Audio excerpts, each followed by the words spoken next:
हत्याकांड मामले में राहुल गांधी का गुस्सा फूटता हुआ नजर आया है और उन्होंने बीजेपी सरकार पर जमकर हमला बोला। सुनिए उन्होंने क्या कुछ कहा। And I am talking about what has happened in Uttarakhand. Brothers and sisters, I don't know if you are aware of this.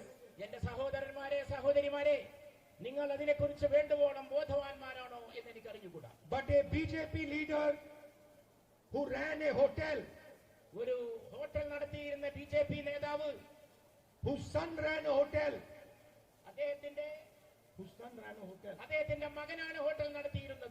was forcing a young girl who was a receptionist in that hotel to become a prostitute.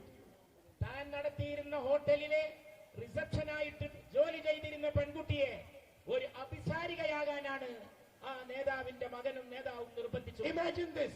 ഒന്ന് സങ്കൽപ്പിച്ചു നോക്കൂ ഇതിന്റെ അവസ്ഥ. A leader of the BJP owns a hotel.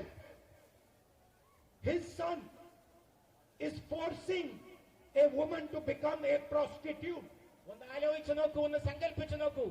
ഒരു hotel നടത്തുന്ന BJP നേതാവിന്റെ മകൻ സ്വന്തം ഹോട്ടലിലെ റിസപ്ഷനിസ്റ്റിനെ വേശ്യാപണിക്ക് നിർബന്ധിക്കുകയാണ്. There are messages on her WhatsApp where she is saying, I refuse to become a prostitute. ഞാനൊരു വ്യഭിചാരിയാകാൻ, ഒരു വ്യഭിചാരിണിയാകാൻ വിസമ്മതിക്കുന്നുവെന്ന് തുറന്നു പറയുന്ന ആ സഹോദരിയുടെ സന്ദേശങ്ങൾ സാമൂഹിക മാധ്യമങ്ങളിൽ ലഭ്യമാണ്. They are offering her 10,000-15,000 rupees to become a prostitute. അവിടെ 10-15 അല്ലെങ്കിൽ ഇത്രയെങ്കിലും സംഖ്യ കൊടുത്തുകൊണ്ട് അവർ അഭിസാരികയുടെ ജോലിക്ക് വേണ്ടി നിർബന്ധിക്കുന്ന സാഹചര്യം. And brothers and sisters, when this sister of ours refused to become a prostitute, she was. Delhi की शराब घोटाले मामले में पहली गिरफ्तारी विजय नायर की हुई है, जिसको लेकर आप विधायक आतिशी ने बीजेपी पर हमला बोला है। विजय नायर आम आदमी पार्टी के कम्युनिकेशन इंचार्ज हैं। दिल्ली के 2020 के चुनाव में, पंजाब के 2022 के चुनाव में कम्युनिकेशन, सोशल मीडिया स्ट्रैटेजी के वो इंचार्ज रहे हैं। पार्टी के व्यक्ति हैं, सरकार का उनसे कोई लेना देना नहीं है, लेकिन फिर भी एक्साइज पॉलिसी के इन्वेस्टिगेशन के तहत सीबीआई ने उन्हें अरेस्ट किया है। क्यों? क्योंकि विजय नायर गुजरात के चुनाव का कम्युनिकेशन, मीडिया, सोशल मीडिया देख रहे थे। सरकार से कोई लेना देना ना होते हुए भी उनको अरेस्ट किया गया है, क्योंकि गुजरात में अरविंद केजरीवाल की और आम आदमी पार्टी की बढ़ती लोकप्रियता से भारतीय जनता पार्टी को डर लग रहा है। पिछले कई दिनों से सीबीआई उन्हें बुला रही थी, धमका रही थी, कह रही थी कि मनीष सिसोदिया का नाम लो, कह रहे थे कि अगर मनीष सिसोदिया का नाम नहीं लिया तो तुम्हें अरेस्ट कर लेंगे। और आज ऐसा ही हुआ है। भारतीय जनता पार्टी आज गुजरात में आम आदमी पार्टी की बढ़ती लोकप्रियता से डर रही है और विजय नायर की गिरफ्तारी ये साफ साफ। आरजेडी प्रमुख लालू प्रसाद यादव आज पार्टी के राष्ट्रीय अध्यक्ष पद के लिए अपना नामांकन करेंगे और लालू दोपहर करीब 12 बजे 13 वीआईपी हाउस स्थित पार्टी ऑफिस में नामांकन दाखिल करेंगे। इस मौके पर पार्टी के प्रदेश अध्यक्ष जगदानंद सिंह, डिप्टी सीएम तेजस्वी यादव, अब्दुल बारी सिद्दीकी, श्याम रजक, जयप्रकाश समेत कई आरजेडी नेता शामिल होंगे और आज से राष्ट्रीय अध्यक्ष और राष्ट्रीय कार्यकारिणी के सदस्य पद के लिए नामांकन की प्रक्रिया शुरू होगी। आज ही शाम 5 बजे वैध पाए गए उम्मीदवारों की सूची जारी कर दी जाएगी। वहीं लालू यादव के फिर से आरजेडी पद पर निर्विरोध निर्वाचित होने की पूरी संभावना जताई जा रही है।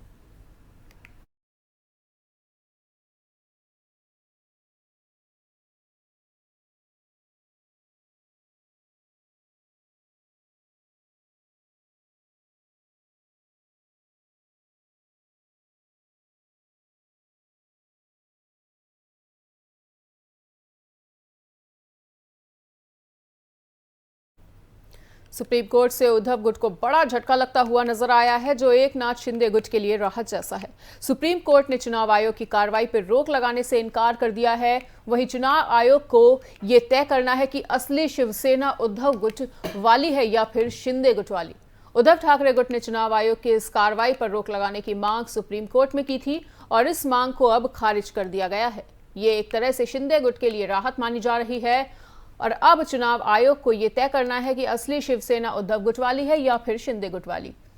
उद्धव ठाकरे ने चुनाव आयोग की कार्रवाई पर रोक लगाने वाली मांग सुप्रीम कोर्ट से की थी और इस मांग को खारिज कर दिया गया है, जहां सुप्रीम कोर्ट ने चुनाव आयोग में पार्टी प्रभुत्व, नाम और निशान के अधिकार को लेकर जारी प्रक्रिया पर रोक लगाने से इनकार कर दिया है।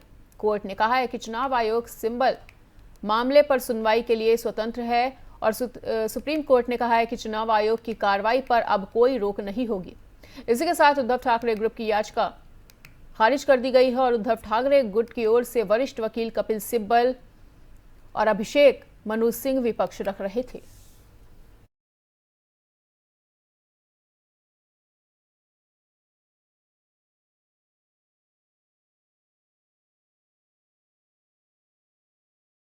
बीजेपी ने अपने राष्ट्रीय अध्यक्ष जेपी नड्डा को 1 साल का सेवा विस्तार किया है और जिसको लेकर छत्तीसगढ़ के सीएम भूपेश बघेल ने निशाना साधा। उन्होंने क्या कुछ कहा, सुनिए।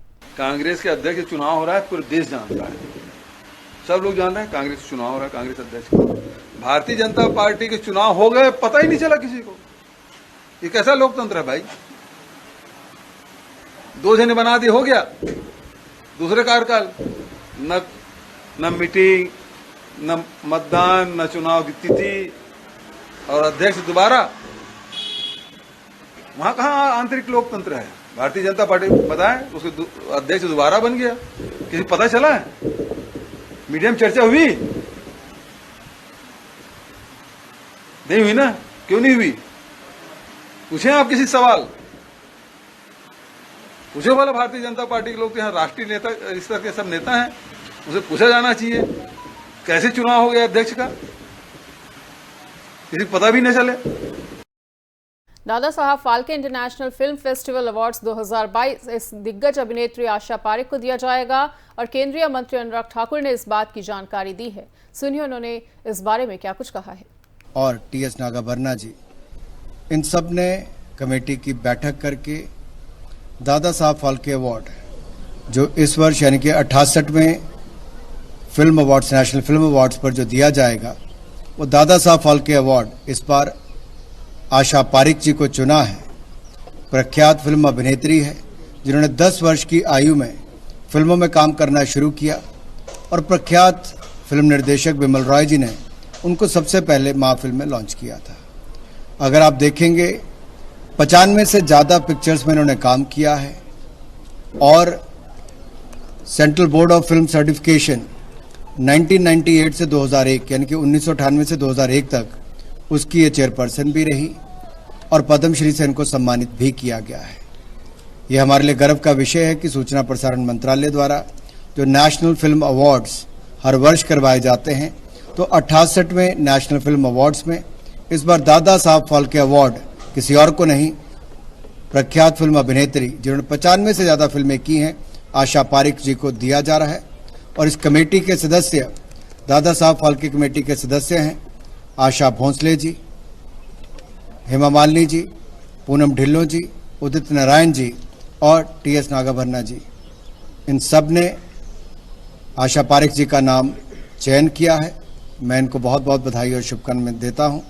30 तारीख को यानी कि 30 सितंबर को दिल्ली में भारत की राष्ट्रपति Shrimati Draupadi Murmu ji national film awards भी देंगी और दादा साहब फाल्के अवार्ड के भी विजेता आशिक पारिक जी को। दिल्ली हाईकोर्ट ने मंगलवार को दिल्ली के उपराज्यपाल विनय कुमार सक्सेना के पक्ष में एक अंतरिम निषेधाज्ञा आदेश पारित किया है और आपको बता दें कि निषेधाज्ञा आदेश पारित होने पर एलजी ने भ्रष्टाचार का आरोप लगाते हुए आप और उसके नेताओं के खिलाफ मानहानि का मुकदमा भी दर्ज किया था। आप नेताओं ने सक्सेना पर नोटबंदी के दौरान भ्रष्ट आचरण करने का आरोप लगाया था और जस्टिस अमित बंसल ने आदेश में कहा कि मैंने वादी के पक्ष में एक अंतरिम निषेधाज्ञा आदेश पारित किया और विस्तृत निर्देश दिए हैं। इससे पहले 22 सितंबर को इस मामले में आदेश सुरक्षित रखा गया था और सक्सेना ने आप और उसके 5 वरिष्ठ नेताओं वहीं संजय सिंह, आतिशी मर्लेना, सौरभ भारद्वाज, जैस्मिन शाह और दुर्गेश पाठक को प्रतिबंधित करने के लिए अस्थायी निषेधाज्ञा की मांग करते हुए अदालत का दरवाजा खटखटाया था। पिछली सुनवाई में एलजी के वकीलों ने कहा कि आप नेताओं के ट्वीट और प्रेस कॉन्फ्रेंस जो व्यापक रूप से रिपोर्ट किए गए हैं वो अपमानजनक और दुर्भावनापूर्ण थे, एक उच्च संवैधानिक पदाधिकारी के खिलाफ थे और बताना चाहेंगे कि अगस्त में आपने उपराज्यपाल के खिलाफ गंभीर आरोप लगाते हुए कहा कि वो खादी ग्रामोद्योग के अध्यक्ष के रूप में सत्ता के घोर दुरुपयोग के अलावा नोटबंदी के दौरान धन शोधन में शामिल थे और एक मीडिया ब्रीफिंग के दौरान आतिशी मार्लेना ने कहा कि खादी ग्रामोद्योग के 2 कैशियर ने सक्सेना के खिलाफ गवाही भी दी है।